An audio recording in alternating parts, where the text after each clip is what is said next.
Hi guys, this is the Running Man's. This is Stranded Deep. I thought I'd try and do a little video on it, and I'm going to try and record it live. Well, it'll be live for me, obviously I'll edit it for you. I thought I wanted to show you a little bit of Stranded Deep, but not from the start. I've seen about 7 or 8 videos where the plane crashes and away you go. Start from there and off your truck kind of thing. But I wanted to show you the game a little bit further along. So the best thing about the game for me so far is the way that the crafting works. You lay everything on the ground in a big pile like that. If I left click on it, it gives me some things that I can make, some basic stuff that I don't need to make anything with. If I use a hammer, which I've left in here because I'm not going to need it, but if I use this and left click on it, then it allows me to build all the other things that I can build. Like I could put a wall there, for example. Basically, you hold left click on this until the menu comes up, pick the item you want, put it in place, and then left click again to put it in place. I'm not going to do that because I obviously don't want that. But the way it works is really nice. The way that menu works and everything is possibly the best thing about the game. Now, the sea looks really nice as well, and I actually quite like the game. But I'll quickly show you inside my base, and this is it. I've put all my little tools and things that I've found. You find the tools by looking for shipwrecks out in sea. So when you first crash land on the boat, don't just go straight to land. I suggest you paddle around and fill up your boat with as much stuff as you find on the local shipwrecks. Now, right next to the coast, within about 20 to 30 metres of the island, there'll probably be 2 or 3 or 4 shipwrecks, depending on how it randomly spawns your island. And you can then look around those for items. Now, there's little boxes or lockers inside. You can collect things. I'll try and show you when we go to the next island. But you can pick up different things like water bottles, machetes, you can get axes and all sorts. I've got a flare, part for an engine, a bucket, and various different things there. I've just dropped them all here because I'm going to go to another island in a minute. But before I do, I just want to see what my food's like. So to check what your health status is like, you press F. That tells you the time and the temperature on there. And then also you can check that to see what you like. Health is the left-hand column. The middle one is how much food you need. Or how much, whether you're full, and the right one is water. So we need some hydration and we need some food if we're going to set off on a long journey. So in here I've stored some potatoes, which I'm just going to eat a few of. I'll show you where those potatoes come from in a minute. And I've also stored these coconuts. Now you can get coconuts when you chop down a tree. You get coconuts, and basically you just hack them away to get those. Now this is a potato plant, so if I just hack that with my machete, you can use a basic axe or anything to do it, but we'll just use the machete to do that for now. That's how you get food. Those plants, the potato plants, regrow, so they're really quite useful because it means you can have, I think one of them fell through, never mind. You can have more. With the coconuts, they first drop off the trees green. You can then hack them with a machete or an axe or anything like that to make them a drinkable coconut. And once you've done that, chuck them on the floor. Once you've drunk from them, you can then use your machete to make them edible, which is what we're going to do next. When you're interacting with things, pressing E is to pick them up, pressing Q is to chuck them on the ground again. Left mouse button to hit things. It's a bit of a shame, but let's just get it around here. And then you can, these all correspond to the keys, so that's key 1, 2 and 3, so you have got like a hotbar as such, but I find it easier just to tab and select the one because I keep forgetting where I've stored things at the moment. What we're going to do, we're going to set off for an island in a minute. Just eat this. And now we're full. So if we go to an island, I'm going to show you the basics of building a few things in an island, but I'm also going to show you a really good technique for heading to an island. Now, that's a green coconut that's fallen off a tree. So put that in there. Put that in there while we're at it. Oh, alright, just stay there. Once you've got half your base built, if you're building something like that, there's a very good chance you run out of resources. Now, you can't chop down those trees, you can only chop down coconut trees, so everything you see on the ground there has actually not come from my island, it's come from another island. And I wanted to show you how I do it because it's actually quite hard. It's not hard to get to the island, but once you're halfway there, if you get attacked by a shark or you go down to the bottom to look at a shipwreck that you've spotted on the way, when you come back up, it's nigh impossible to work out which way your island is and which way the island you were heading was. And as you spin around, there's islands everywhere. So once you're halfway between islands, you can so easily get lost. So I wanted to show you my method for not getting lost, and we're just going to pick an island that looks nearby. I think we'll go for that one. let's go for that one. I think I've been to this one before, but we'll go to this one anyway. Let's pick one that I've not been to. We'll go for that little one next to it, which looks like a longer swim, but there we go. So all I'm taking with me, I'm not taking... Oh, I want to leave my machete. Let's just leave my machete there, because I don't want to bother running any further. All I'm taking with me is one lashing, and there is a reason for that. But I'm going to swim across to that island there, and I'm not going to deviate from going straight to it. So I'm going to do it now. I'm going to set off heading off that way, and I'm just going to keep swimming, hold shift down to swim quicker. The reason I'm not taking the boat is because once you get about 100 metres or so away from the shoreline, the boat disappears, and you can make a raft and that disappears as well. I don't know if it's a bug or if it's intended not to work in deep water, I don't know, but you're better off just swimming because you're going to be swimming fairly quickly anyway. I'm just going to head straight across to this island, and we'll rejoin when I get there, unless I bump into some sharks along the way, and then I'll show you what I do to avoid those. God, I'm starting to wish I hadn't picked this island now. I should be going to that one next to us, because it's so much nearer, but I've definitely been to that one before, and I want to go to somewhere I've not been to, because if there's a shipwreck nearby, I want to explore it and see if there's any new loot that I can collect. So there's no point going to that one, because I've looked. I think I just saw a shark in the corner earlier. Oh my god, this is right here. So if you hear that music, that means a shark's nearby. And all you want to start doing is adjusting your depth in the water. So you just go up and down like that. Making sure you're always on time. There's another shark. There's 2, 3 sharks over there. But keep adjusting your depth in the water, and that seems to keep them at bay. Now, I'm sure it won't be like that forever, but right now that's the way it is. They scare you half to death at first. So 3 sharks, look at those tails in the water there. But as long as you keep adjusting your depth, and there's a particular sound to listen out for as well. That island looks to be getting further away, not closer. My god. Oh, that was a marlin. Oh, there you see, there's another marlin. You have to go quite deep to get one of those. You can make a spear. It'd be great to try and get a marlin. The other reason for swimming is that swimming seems quicker to me than going in the boat, even if it did work. The paddling seems to take forever, especially when you're first leaving the sea. Sorry, first leaving the coast. You just don't seem to go anywhere, whereas swimming, the speed is constant, which is much, much better.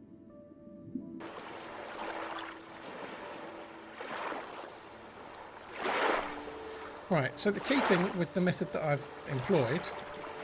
Can I get up there? No, okay.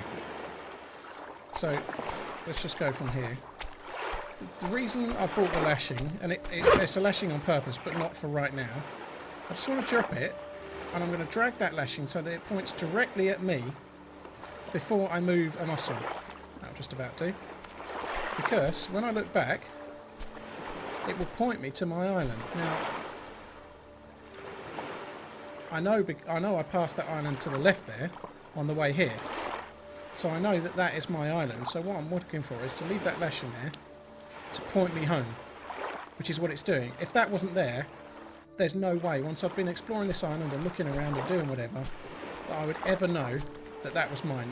I'd just get lost. I'd very unlikely find it, because I could end up going there and then think I'd gone too far to the left and then end up going there and so on. The world is infinite, so once you've missed 2 or 3 islands along, you could be 500 miles away for all it matters. So I've left the lashing there. What we're going to do is have a quick look round, because I'm going to look for a stick and a rock. There's a stick. Sorry, there's a rock even. There's a stick, and I want one more stick. There's one over there. There's a shark. So let's get that stick. And what we'll do, we're just going to swap to stick for a minute. And where the lashing is, I'm going to replace that with a stick that's going to point me in the direction I want to go. So let's just drop that. So, are we in line? I used to be quite good at snooker. Well, pool, really. Yeah, that'll do. So, pick up the lashing. We've now got a stick that marks our way home. We can't get lost. We could spend 3 days here. That stick's not going to move unless I move it. So we're always going to be able to find our island on the way home. And that is the key thing. If you want to get back to your base, that's the easiest way to do it. Now, there are compasses in the game, but they're quite hard to find. That way will work.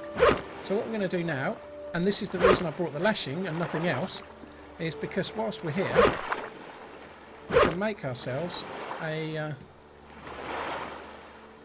I put it near enough, hold left click, we can make a crude axe, pick that up, and we can use that to do all sorts of things, mainly chop down trees, which is what we're going to do, because if we chop down a tree, you can see there's a coconut up there. I can get the coconut, which I could climb up and get, but the reason I'm here is to get more raw material to build more things at my base. So I can chop down the tree. Let's grab that coconut so I can eat that in a minute. And I'm going to get all these raw materials to take back. The lashing was there to mark it, but also then make my hammer when I got here. I could bring a hammer over, but the rocks are really sort of precious resources, so I don't want to waste a rock from my own base. I want to come here to find more and use one that's here to make an axe. So that's what I've done. It's just getting dark. What I'm going to do is I'm going to collect up some raw materials, and then in the morning we'll have a little look around to see if there's anything close by, sort of shipwreck-wise, and then see if we can swim back to our island. Right, well, I've collected up quite a lot of materials, as you can see. I chopped down a tree to get some wood. I was particularly after rocks, and I've only found 2, but I found some rocks. I've had a look around the island, and I can't see any bubbles coming up for a shipwreck or anything, which is a bit frustrating. There's a couple of very close-in ones, which I've got nothing in, but there's nothing exciting to look at, unfortunately. So what I'm going to do, though, is just quickly show you what I do with the coconut. If we just lob it on the floor from scratch. So the coconut obviously is green. You hit it 3 times to make it, with an axe that is, with this primitive axe. And once more to make it drinkable. Then you pick it up, left click to drink it, Q to drop it back on the floor. And then if you swipe at it a few more times, it will split it in half. And then you can eat it as well. So don't just drink from the coconut and throw it away. Don't just eat from the coconut and not drink from it. Do both, and then you get the full effect. The moon's going down one way, and the sun's coming up the other. That does look nice. Makes me want to go on holiday. There we go. Right, so what we're going to do, given that there's nothing much to explore on this island, unfortunately, we're going to pack everything up and then go back to our island. Now, I'm going to drop that because I don't need that. And I'm going to pick as much stuff up as I can.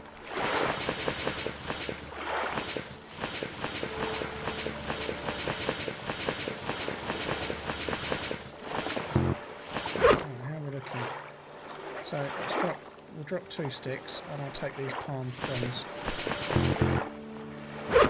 So there we are. So we've got, the only thing I could take now, if I could find them, I could take another 2 rocks, but I can't find them, so we're going to take that as we are. We'll swim with a stick in our hand, shall we? And then we're going to use our little guide to head back to our island, which you can barely see in the distance. And let's see if this technique works, I guess. It better do, because it's worked every time before. And then we'll head back.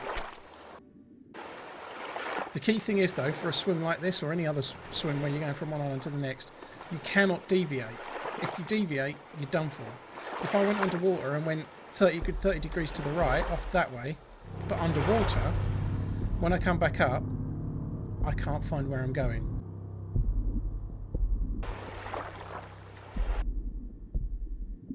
And it's not the easiest technique. It's pretty simple, but it's still easy to get lost, and once you're lost, that's it. Unless you're going to revert to game saves and kind of, I wouldn't call it cheating, but kind of like cheating yourself. If you get lost and then you just go back to your last save game, well, it's not very survivally. This seems to be the way to go. But if you look at that, there's an island there, there's an island there, there's another one in the distance, there's one there. If I span around and then close my eyes or whatever, I'd never find my way back.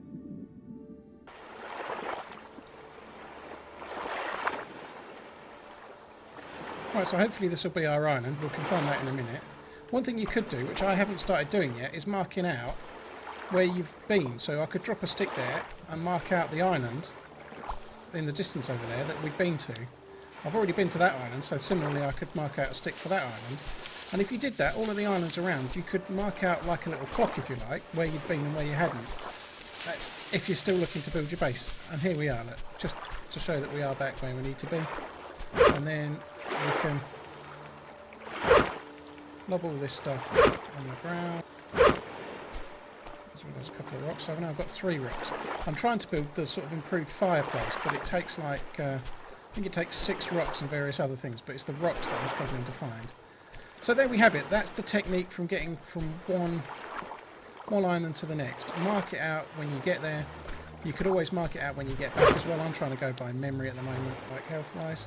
As you can see, I've just made all that long run across that whole island there, and it's not taking much energy from me, so the technique works. Aside from that, in terms of what I think about the game, I think this game's got real potential. Right now, I don't really understand what I'm meant to do now. I've built that base, but I don't understand why I need it, because there's no survival aspect for it. In terms of, if I don't have that base, I'll still live. It doesn't, so far, that seems to have made any difference whether I have a base or whether I don't.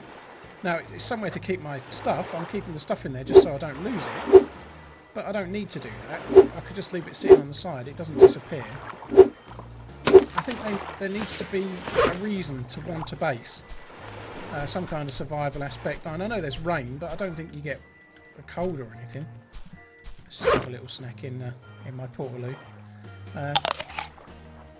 I think for now, my plans are to sort of look around each island in the vicinity and bring it back here to have a little home.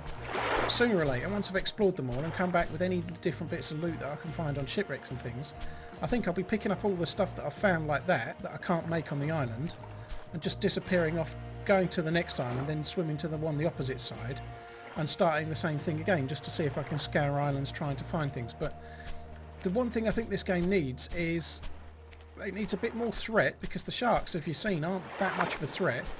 They're very common as well. It needs some things on the islands, maybe some spiders, maybe, I don't know, like snakes that can also swim in the water or something. And it needs a bit more wildlife that's of danger to you, which possibly the islands might be a bit of a problem in terms of coming up with reasons to be afraid, because it constantly feels like you're on holiday. And also, I don't know, it just needs something to make it more survivally. At the moment it feels like a Robinson Crusoe, build your own hut and eat fresh crab and and eat coconuts and have a nice time. There's not enough survival. I know it's early alpha, there's going to be more, it's going to get a lot better, and I really think this game's got a lot of potential. One thing that I think would be absolutely amazing, I know they're going to do co-op, which would be great, but imagine how great it would be if there was like a round or a game where, I don't know, there was 50 islands like that, and you sort of spawned in on your own island, and there was 50 players, or the chance of being 50 players, or 30 or what have you, and you had to scout around for resources, gather what you can, and then go to other islands and build alliances or raid bases and things like that. I think that must have some amazing potential for a multiplayer kind of thing, with bases in the distance that you can raid for resources. Maybe have a base that you can try and fortify and things like that. I know that becomes a little bit like other games and less survivally, but in terms of having some long-term interest in the game, I think it would be absolutely fantastic. But anyway, I've talked enough. Our main reason for doing the video was to show people what the game was like past the first sort of hour, which most people have done in their videos. I hope you like it. Try to show something a little bit different than what everyone else has shown. Let me know what you think. It's the first video I've done that's not DayZ. And it's the first one where I've just recorded everything live and not narrated it through. So let me know what you think, guys, and I'll catch you all in the next video. Probably a DayZ one, because I've got some footage ready to go once I've edited it. Cheers, guys. I'll catch you in the next one.